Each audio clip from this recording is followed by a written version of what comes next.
Mi amor, de la famosa, todo. Y me encanta su maíz. Su leche de coco. Su maíz. Su leche de coco. Su maíz. Su leche de coco. Leche de coco. Maíz con coco. ¡Claro! ¡Llegué! Maíz con coco, la famosa. ¡Ah, pero es de nuevo! Sí, con su tierno maíz dulce y su auténtica leche de coco, hace de tus platos una fiesta de colores, olores y sabores. Maíz con coco. De la famosa, claro. La famosa, lo más natural. Porque lo primero es lo primero. Delante de una experta abuela, siempre hay un exquisito nutritivo plato y detrás una delicada y dulce madre que los deleita con deliciosas pastas, pescados y guisos tan ricos porque siempre lleva delante la pasta de tomate la famosa, que da sabor y color insuperable. Porque lo primero es lo primero, de la famosa, claro, la famosa, lo más natural. Porque lo primero es lo primero. Delante de una feliz pareja, siempre hay unos gandules guisados con coco o un sabrosísimo mono de gandules y detrás una sabia y tradicional herencia para cocinar tan sabrosos platos. Porque ella siempre tiene delante los gandules y la famosa, verdecitos, frescos y con coco. Porque lo primero es lo primero. De la famosa, claro. La famosa, lo más natural. Nuestra tierra brilla con colores propios y nuestra cultura está llena de matices relucientes. Tenemos colores únicos para nuestro carnaval. Hay un color para nuestra herencia y nuestra historia. Y están los colores de nuestro orgullo y de la dominicanidad. República Dominicana es una tierra colorida y desde hace más de 50 años el color es popular. Desde siempre, por siempre, para ti, Pinturas Popular. La pintura.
Al iniciar este cenáculo histórico, que es pasado y presente, donde de sus orígenes ha destacado el desarrollo y la importancia histórica, la impronta que marcó la agrupación política 14 de junio, tanto en su etapa clandestina, en las luchas contra Rafael Leonidas Trujillo Molina, que fue el movimiento de mayor sustentación social que enfrentó la tiranía de Trujillo durante toda su existencia.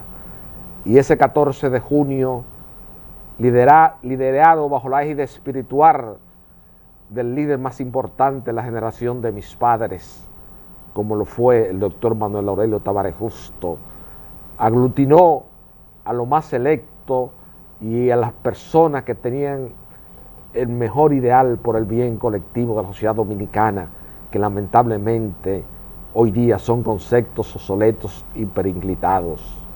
Y al iniciar pasado y presente, tanto Sergio Federico Germán Medrano, como perteneciente a esa agrupación política y como secretario general en la fase clandestina del 14 de junio en la ciudad de Baní, y Francisco Carvajal Hijo, como descendiente directo de Francisco Carvajal Martínez, la voz autorizada de Manuel Aurelio Tavares Justo, como consigna con mucho acierto y con mucha propiedad el fino ensayista José Rafael La Antigua en La Conjura del Tiempo, queremos expresar ante el país nuestro sentido pésame a la familia de un destacado luchador del movimiento revolucionario 14 de junio en su fase clandestina, como lo fue don Miguel Ángel Lama Mitre, que junto a Cayello Grisanti, a Manolo González y a Marcelo Bermúdez formaron las células clandestinas del movimiento revolucionario 14 de junio,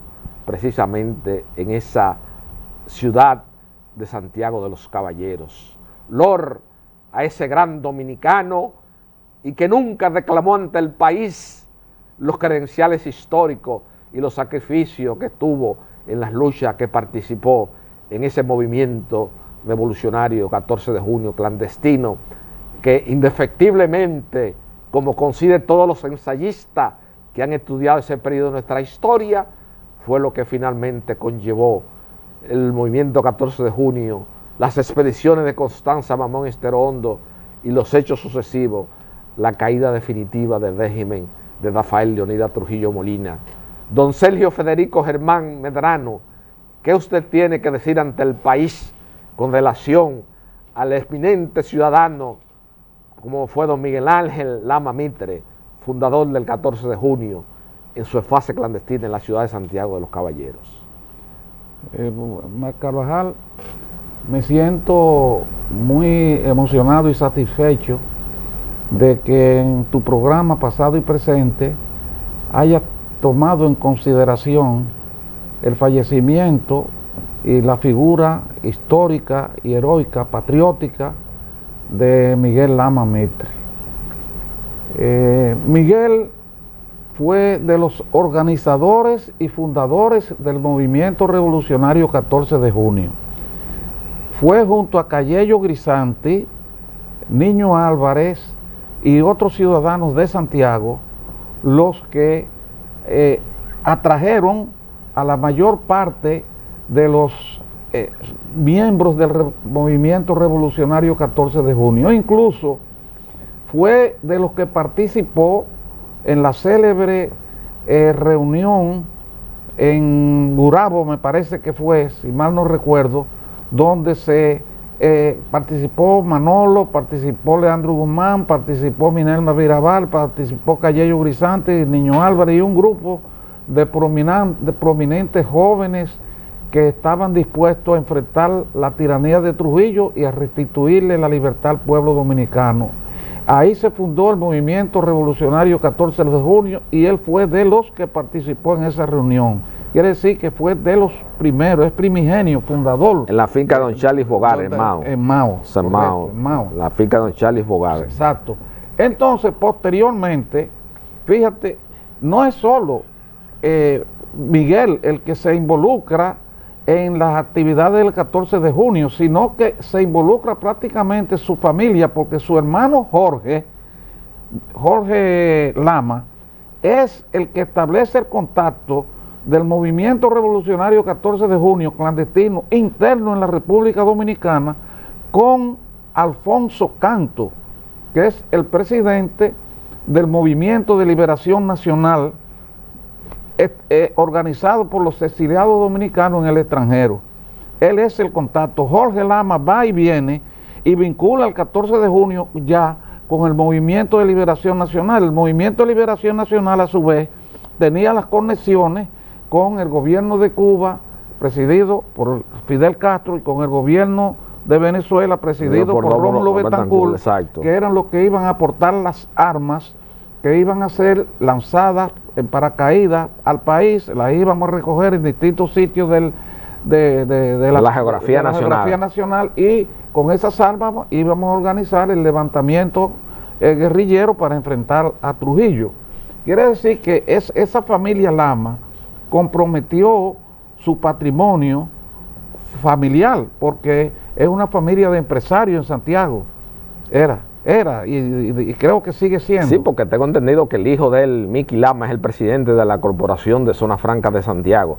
Sí. Parece que han seguido desarrollando, un hijo de Miguel Ángel Lama Mitre. Bueno, han seguido el desarrollo de éxito importante en el desarrollo social y económico de Santiago. Correcto. Entonces, él y Jorge Lama son los que mantienen esa vinculación de modo que enarbolan constantemente la lucha, mantienen la lucha firme, ininterrumpidamente durante todo el periodo en que nos estamos organizando. Incluso Miguel, que era dueño de un cine allá en Santiago en esa época, elaboró un modelo y un planito de una bomba. Ah, sí, que está en el libro de Fefe Valera, el Sí, complot que de Velado. Fefe Valera en el libro Lo complot resume, lo pone. Él creó esa bomba. Exacto. Y esa bomba la distribuyeron en todo el país y era la que nosotros íbamos a fabricar para hacerla explotar en lugares donde no causaran daño a la propiedad ni a la vida de las personas, para demostrar al principio que había una resistencia interna contra Trujillo y tratar de ir manejando la opinión pública para el levantamiento armado posteriormente. Él fue.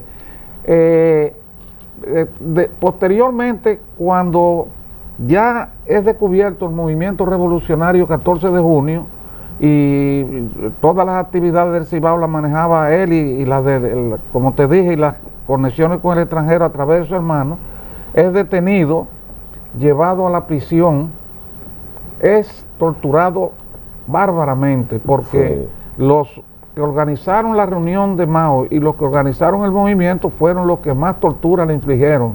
Le infligieron torturas bestiales con golpes, los fuertes, eso, una soga, era una soga que le entretejían con un alambre y con eso era que se golpeaba a los que estaban interrogando. Y también sufrió las barbaridades de la silla eléctrica, como lo sufrieron los principales dirigentes y muchos otros. Fueron torturas inenarrables y recuerdo que estando allá, él, Miguel, fue de los que trató de auxiliar mucho a un grupo de jóvenes que se llamaban los planfeteros de Santiago. Los planfeteros de Santiago, sí. Que los llevaron presos a la prisión. Que ahí estaba Negro Vera y César Negro Vera, que es el único superviviente, de ese grupo de muchachos, sí. Bueno, y él los orientó, porque estábamos en el patio de la prisión cuando esos muchachos, jovencitos de 17, 18 años. Niños.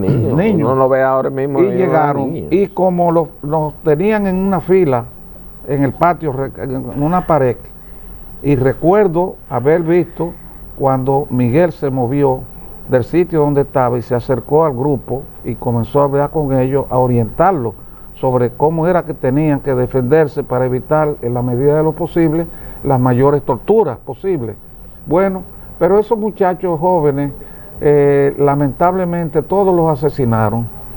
Yo recuerdo que yo estaba en una solitaria cuando llegó uno que se llamaba, le decíamos nosotros Carlito, y muy contento. Lo sacaron de la celda, se lo llevaron, estuvo como una hora y cuando volvió vino muy contento y nos dijo que los habían puesto a firmar una carta dándole las gracias a Trujillo porque los iban a poner en libertad. Los que estaban en la celda con él nos miramos, no dijimos ni una palabra, pero inmediatamente nos dimos cuenta que no era posible que los pusieran en libertad en esa situación que había. Y en efecto, esa misma noche, en la madrugada los sacaron de la celda, a los demás los sacaron de la celda y los mataron en el patio de la 40 y no se sabe a dónde lanzaron los cadáveres.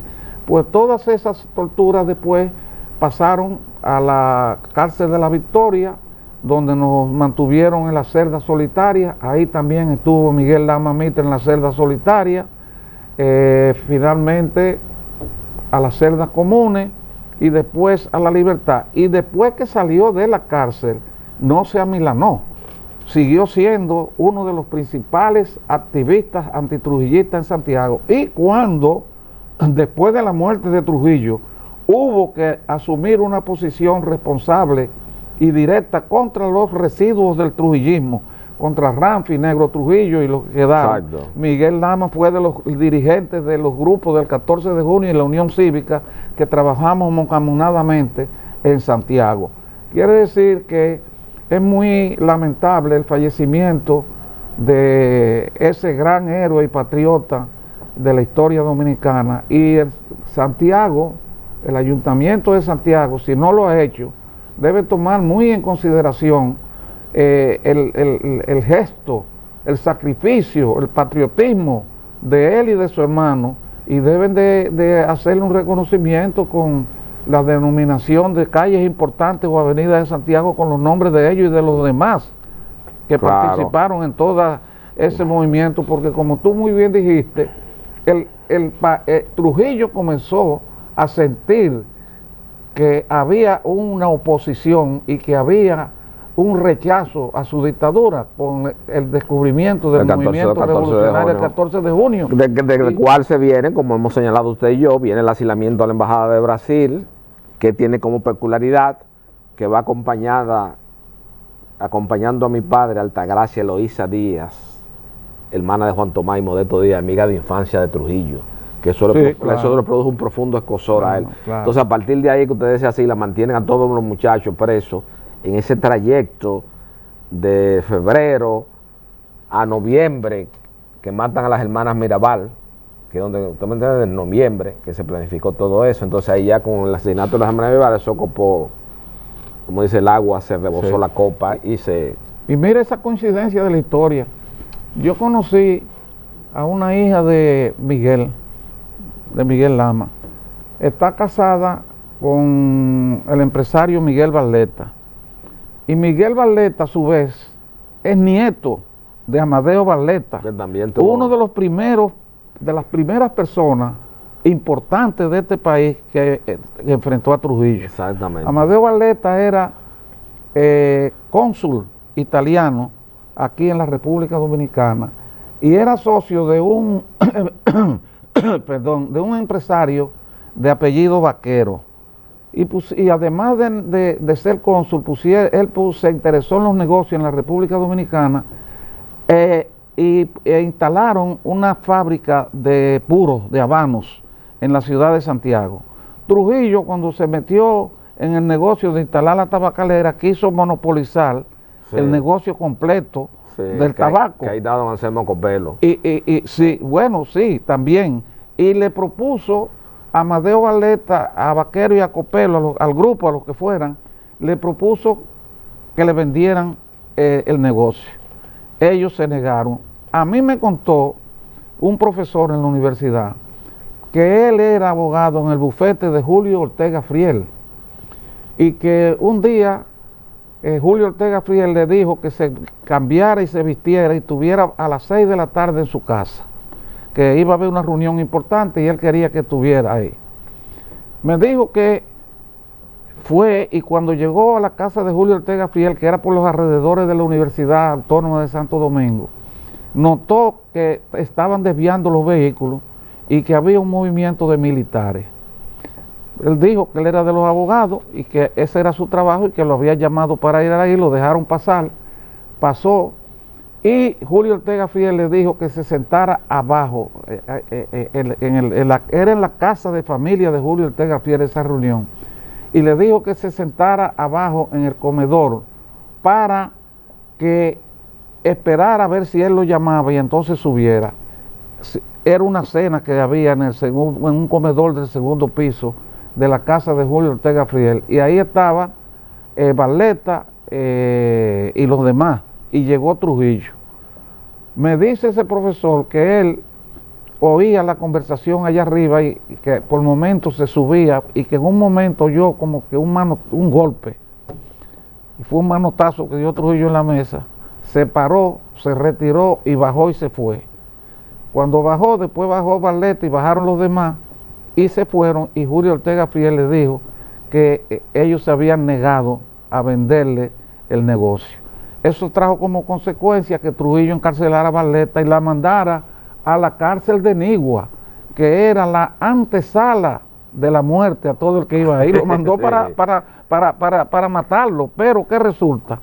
Que al ser Barletta cónsul de Italia y haber en Italia un dictador como Benito Mussolini, que era más poderoso que el dictador dominicano Trujillo, le dijeron, le vamos a mandar una armada, una flota marítima y soldados para de nosotros ponerlo en libertad. Y Trujillo se dio cuenta que no podía abusar de Barletta, lo puso en libertad, y Barletta muy inteligentemente, sabiendo quién era Trujillo, se fue del país, estuvo en varias partes de América Latina y después se estableció en Cuba, un hombre de una visión empresarial muy importante y muy visionaria, y allá instaló unos negocios y se hizo unos negocios muy prósperos, y después volvió a la República Dominicana y fundó la Santo Domingo Motors, que es una empresa muy importante, y la dirigió su hijo, que se llamaba Miguel Barletta, también hijo. Amadeo Barletta, igual que él, que estaba casado con Laura Vicini, que murió de un infarto. Sí, le decían Barletica. Y ahora lo dirige también muy atinadamente su nieto, Miguel Barletta. Exacto. Quiere decir que, fíjate cómo una historia que comienza con Miguel Lama Mitre, un héroe y patriota nacional, termina en un matrimonio de dos importantes y destacados figuras antitrujillistas y amantes de la libertad y defensores de la democracia en este país. Así mismo.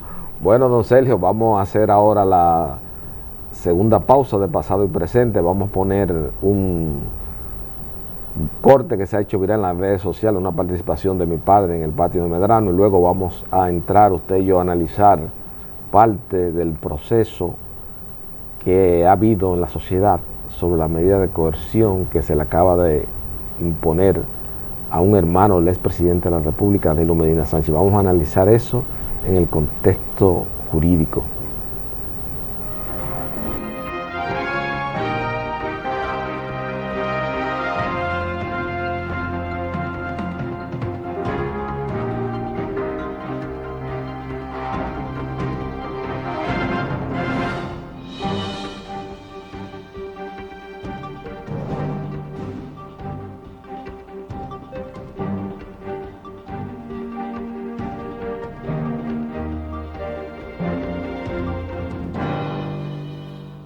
Mi amor, de la famosa, todo.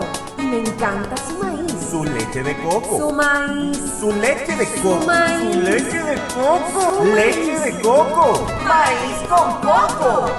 ¡Claro! ¡Llegué! Maíz con coco, la famosa. ¡Ah, pero este es nuevo! Sí, con su tierno maíz dulce y su auténtica leche de coco, hace de tus platos una fiesta de colores, olores y sabores. Maíz con coco. De la famosa, claro.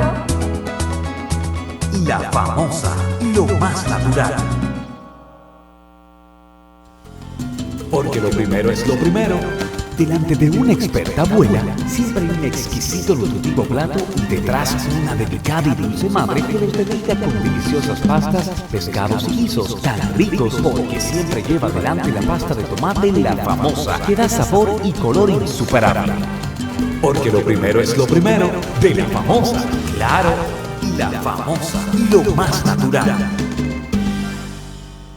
Porque lo primero es lo primero. Delante de una feliz pareja, siempre hay unos gandules guisados con coco o un sabrosísimo mono de gandules y detrás una sabia y tradicional herencia para cocinar tan sabrosos platos. Porque ella siempre tiene delante los gandules y La Famosa, verdecitos, frescos y con coco. Porque lo primero es lo primero. De la famosa, claro. Y La Famosa, lo más natural. Nuestra tierra brilla con colores propios y nuestra cultura está llena de matices relucientes. Tenemos colores únicos para nuestro carnaval. Hay un color para nuestra herencia y nuestra historia. Y están los colores de nuestro orgullo y de la dominicanidad. República Dominicana es una tierra colorida y desde hace más de 50 años el color es popular. Desde siempre y por siempre para ti, Pinturas Popular. La pintura.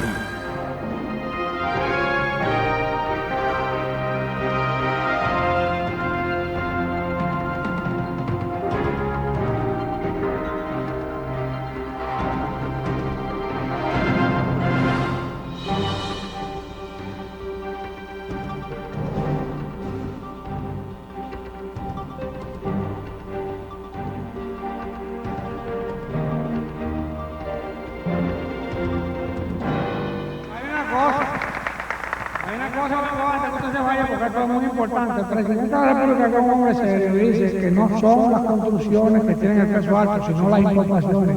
¿Qué le parece eso? Un momentito, una intervención. El presidente de la República es un hombre muy serio y para nosotros quizás es el dominicano que más trabaja. Pero el asunto para dirigirlo de política de un país no es que el presidente sea serio, es lo que rodea. Es el equipo, porque es que ya ese aspecto de gobernar bajo una situación caudillista no es. Por ejemplo, en un gobierno en el que esté el PLD, indiscutiblemente que el profesor Bosch, estoy hablando bajo el régimen presidencialista, que será el, ojalá gane el profesor Bosch o que gane el doctor Balaguer, pero que si el doctor Balaguer, estamos hablando ya de cuestiones. Vamos a dejar el populismo y la llanquita, la Olimpia y a saltar el poder. No.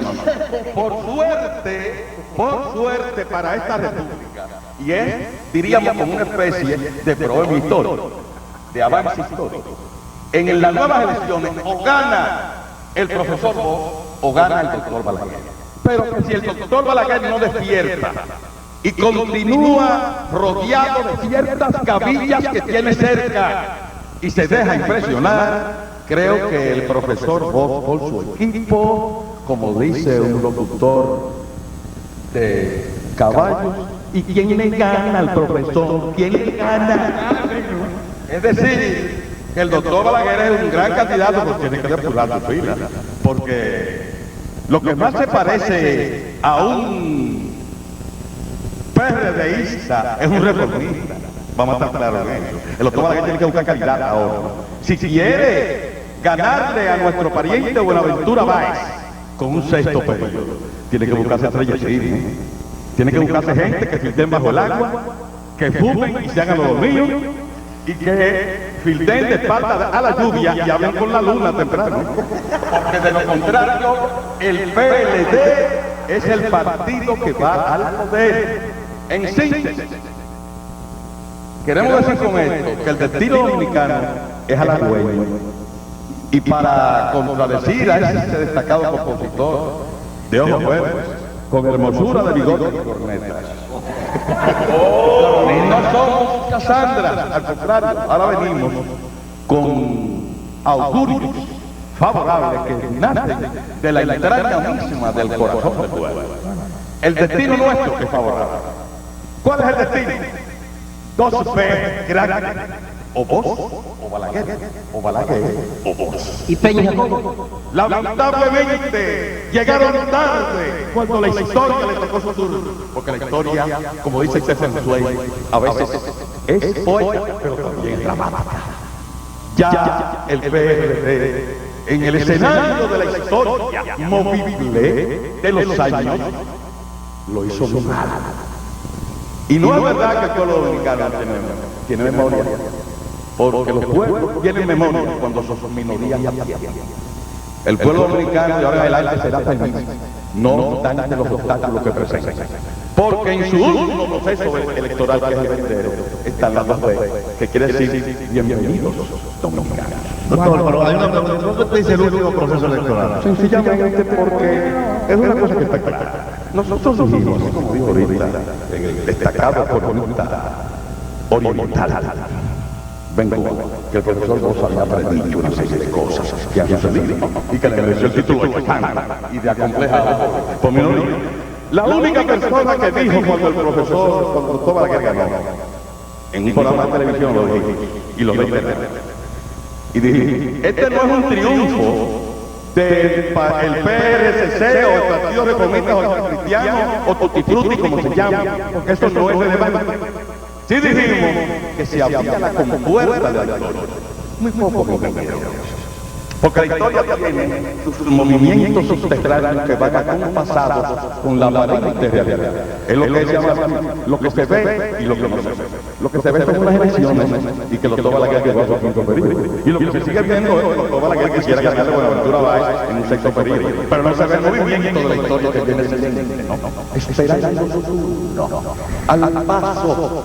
Y ya se habla de que cuando ese movimiento se produzca después de las últimas elecciones, No habrá golpe de Estado. ¿Por qué? Porque ya ese último presidente electoral ha terminado. Pero sí se sabrá que viene el movimiento cuando veáis a Billy y Jocelyn vestida de verde y negro, cantando Llegó Juanita, porque llegó ya el auténtico periodo de más de 40 años encaminando este país, donde ya los diputados, los senadores serán obsoletos. Honorable señor presidente, palabra olvidada, y será el avance de un pueblo militante que tiene que rescatarse, y se acabarán ya los discursos, se acabarán las piscinistas, se acabarán las primas del dólar, se acabará el FMI que no podrá entrar, y se acabarán cosas chereristas e intervencionistas. Ya se habla de las características permanentes del territorio. Entonces, para finalizar, ese porvenir ilustre, favorable, ilustre secular, porque lo que nos queda es, repetimos, y para finalizar, el profesor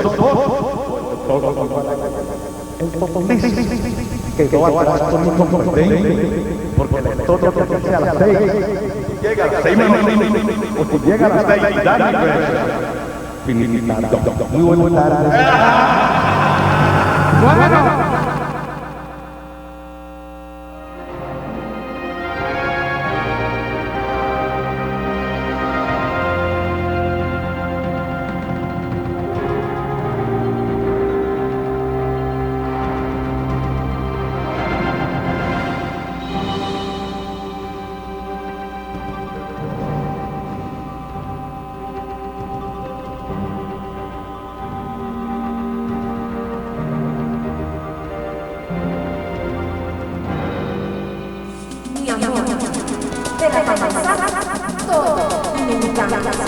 Su leche de coco.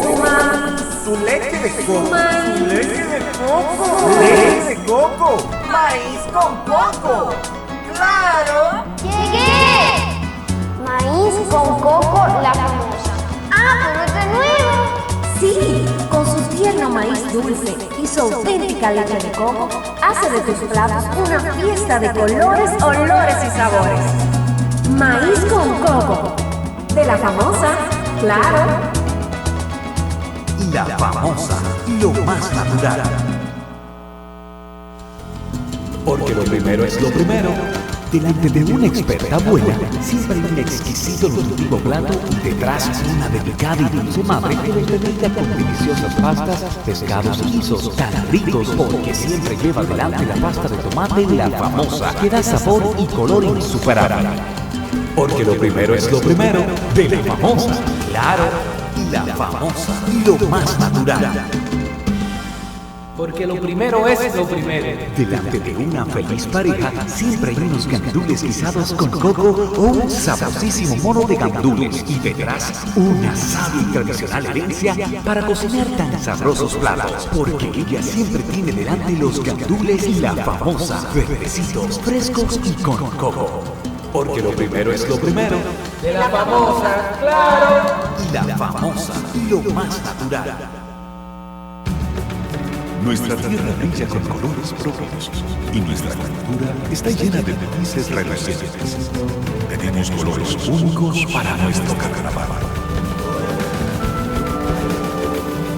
Hay un color para nuestras herencias y nuestra historia. Y están los colores de nuestro orgullo y de la dominicanidad. República Dominicana es una tierra colorida y desde hace más de 50 años aquí el color es popular. Desde siempre consigue para ti pinturas populares. La pintura.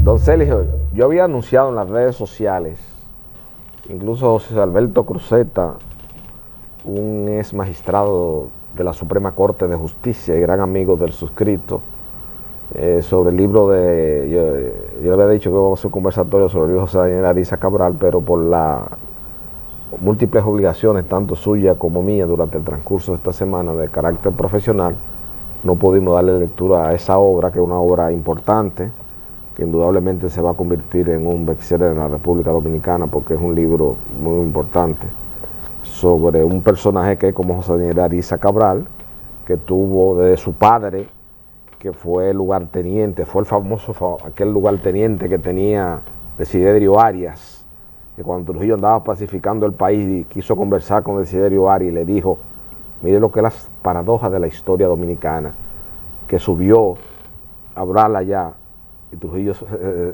condición de que Desiderio le garantizaba la vida, Trujillo, para darle confianza, se quitó el arma, subió solo. Y ahí fue que dijo, vamos a aprovechar y vamos a matarlo. Y dijo Desiderio, no, yo le di mi palabra empeñada. Oiga cómo eran los hombres de la época. Es famoso ese incidente. Claro, entonces Trujillo no bajó y no pasó nada, y nadie, ninguno de los agentes pudieron matar a Trujillo en ese momento. Y no, por eso es que se dice de las paradojas de la vida de Trujillo. Sí. Entonces, vamos a aprovechar, don Sergio. Yo quiero que usted me analice desde el punto de vista jurídico, porque obviamente en este espacio de televisión nosotros no mantenemos posiciones políticas, ni mucho menos, pero obviamente se ha hablado mucho del juicio, de la medida de coerción que recientemente acaba de dictar el magistrado José Alejandro Vargas, el juez de ejecución de la pena del Distrito Nacional. Ha habido muchas opiniones encontradas en la opinión pública nacional, de diversos especialistas sobre el desarrollo de ese proceso. Yo quería oír su opinión desde el punto de vista estrictamente jurídico sobre cómo usted lo visualizó. Mi opinión es una opinión que puede resultar disonante desde el punto de vista jurídico. Pero te debo decir que ese proceso o esa fase del proceso que se está iniciando contra ese grupo de personas que están acusadas de haber incurrido en actos de malversación de fondos y otros delitos mientras fueron funcionarios públicos o estuvieron asociados a esos funcionarios públicos, era una audiencia para medidas de coerción.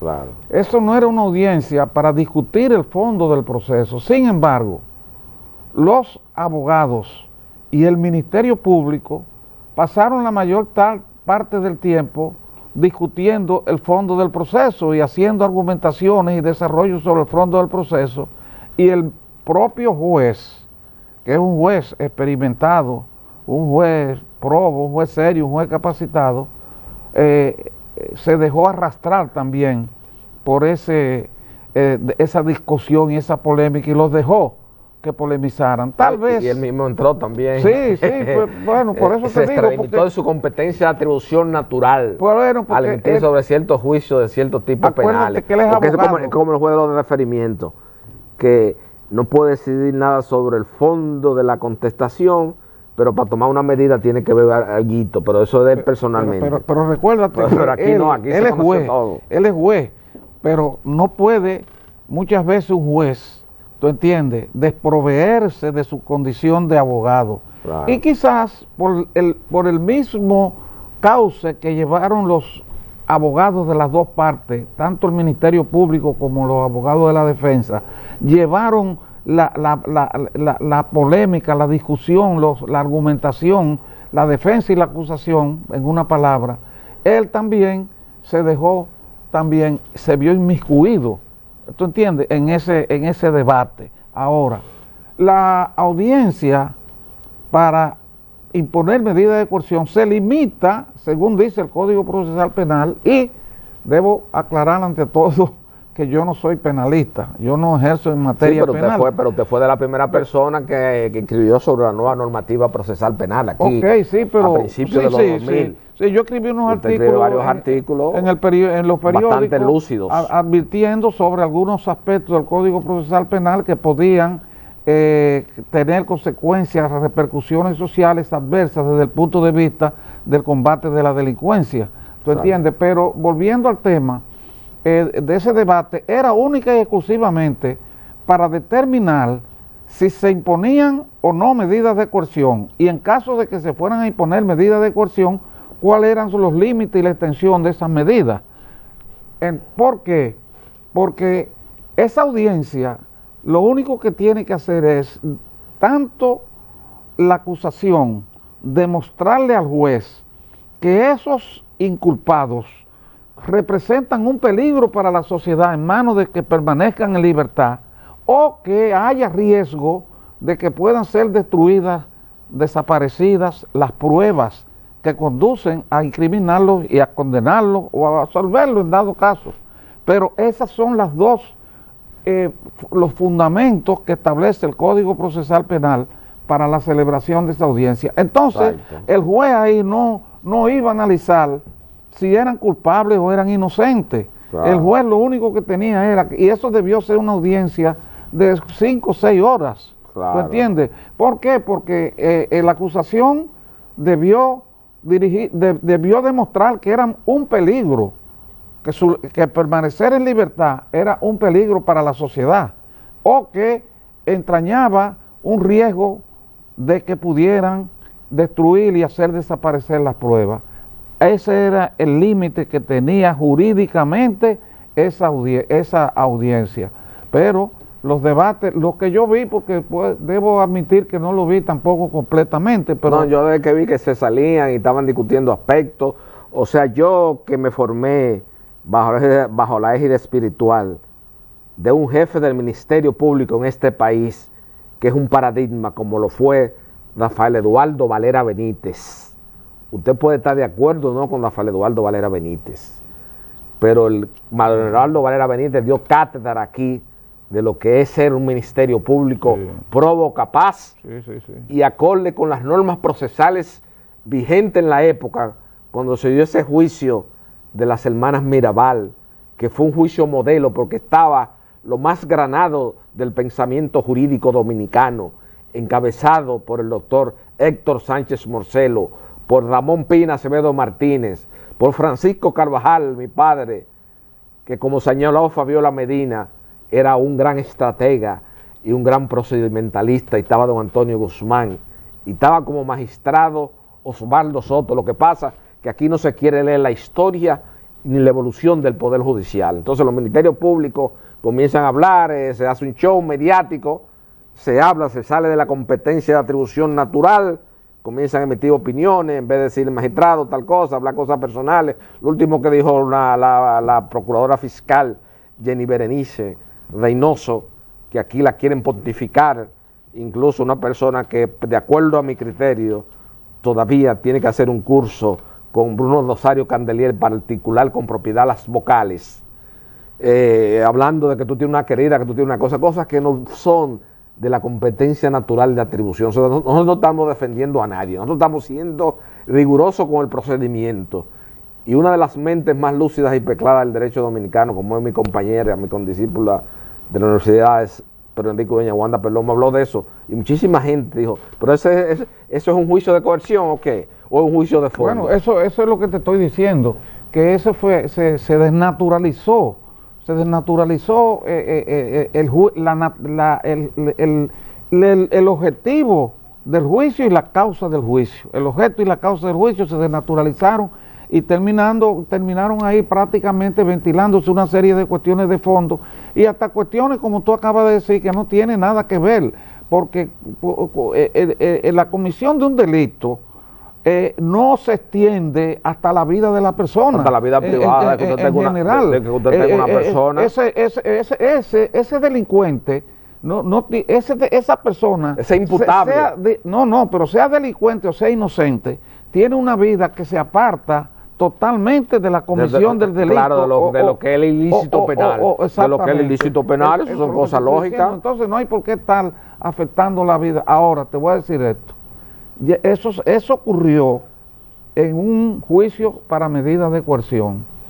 Si con motivo de la continuación del proceso no se cumplen estrictamente las disposiciones y las reglas establecidas en el Código de Procedimiento Penal para hacer avanzar el proceso, para llevar el proceso hasta su culminación con una audiencia de fondo que establezca si son culpables o son inocentes, aquí debe respetarse varios principios sustanciales del derecho constitucional, como son en primer término el principio de la presunción de inocencia, y el debido proceso. Quiere decir que estamos aquí frente a personas que están acusadas y que en caso de que resulten culpables deben ir a la cárcel y aplicársele la sanción y la pena que indique la ley. Pero son personas que hasta ahora se benefician de una presunción de inocencia, porque todavía, ¿verdad? Todavía un tribunal, que es el órgano que está destinado a establecer la culpabilidad, ha dicho si son culpables o son inocentes. ¿Tú entiendes? Entonces se benefician de una presunción de inocencia en primer lugar. Y en segundo lugar, se benefician del debido proceso establecido también en la Constitución. Es decir, que el Ministerio Público y el juez tienen que cumplir todas las fases y todos los aspectos considerados en el Código Procesal Penal y en la Constitución de la República para aplicárselos a ellos. Y en caso de que sean culpables, deben ser sancionados severamente, deben ser sancionados con la pena que establece el Código Penal, claro. En toda su extensión. Ahora, si son inocentes, deben ser también descargados, deben ser redimidos de cualquier culpa.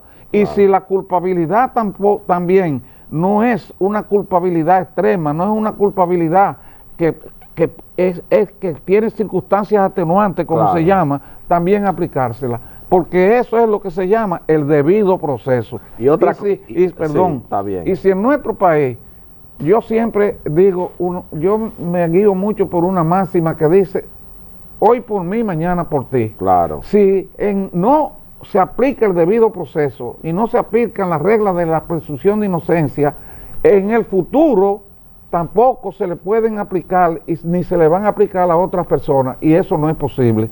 Tenemos que preservar la democracia, tenemos que preservar el debido proceso y tenemos la aplicación de la ley de la Constitución. Y otra cosa, don Sergio, también, porque si bien es cierto que las actuaciones procesales jurisdiccionales se tienen que hacer de 6 de la mañana a 6 de la tarde, obviamente la nueva normativa procesal penal en el artículo 179 y 80, a través de una sección, tampoco hay que ir de madrugada y a despertar a una gente. Eso da suspicacia.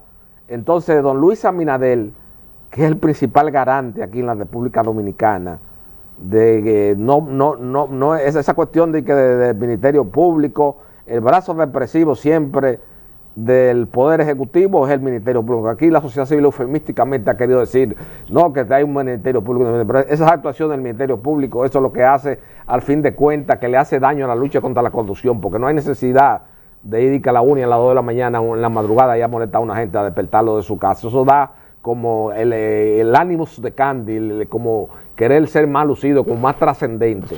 Aquí las cosas tienen que hacerse bien. Si el Ministerio Público aquí en República Dominicana, la sociedad civil eligió a Jenny Berenice y a Miriam Germán Brito, que son dos personas honorables, por el hecho de ser honorables, las dos no le dan derecho a hacer violaciones de procedimiento en República Dominicana. Eso tiene que estar claro aquí, eso tiene que establecerse con autoridad de cosas juzgadas. Déjame decirte que eso se hizo prevaliéndose de una disposición de la ley de lavado de activos. Claro, que llenamos el 139 y el 80 del Código de Procedimiento la autoriza, esa disposición introducida en la ley de lavado de activos es excepcional, es una excepción, y como excepción debe utilizarse también excepcionalmente, no para ir a detener a una persona a su casa, sino para sorprender en horas fuera de las 6 de la tarde y las 6 de la mañana a un delincuente infragante. En esos casos sí se debe utilizar. Claro. Y con eso terminamos. Bueno, don Sergio, lamentablemente ya mire cómo es en los espacios de televisión, uno se comienza a hablar, a emitir opiniones, que dicho sea de paso, son opiniones técnicas, son opiniones que Francisco Carvajal emite basado puramente en los grandes trastadistas del derecho, el procedimiento penal vigente en la sociedad. Bajo ninguna circunstancia nos estamos constituyendo, don Sergio Germán Medrano y yo, en defensores de los imputables, sino simplemente estamos siendo abanderados del debido proceso y de la presunción de inocencia.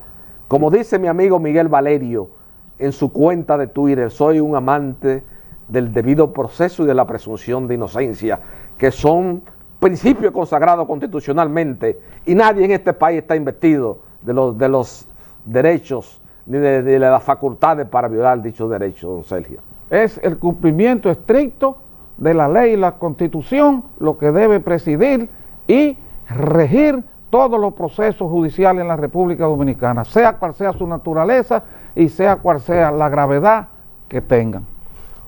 Bueno, ya lamentablemente ya sí llegamos al final de este espacio de tiempo, de pasado y presente, y solo me resta darle las gracias al país y a la familia dominicana por elegir una vez más Pasado y Presente como su programa favorito, donde se discuten los temas históricos importantes que tienen que ver con la supervivencia de este hábitat geográfico en el espacio y en el tiempo, y con los temas que tienen que ver con que construyamos real y efectivamente una mejor sociedad para las nuevas generaciones de dominicanos. Buenas noches, amigos televidentes.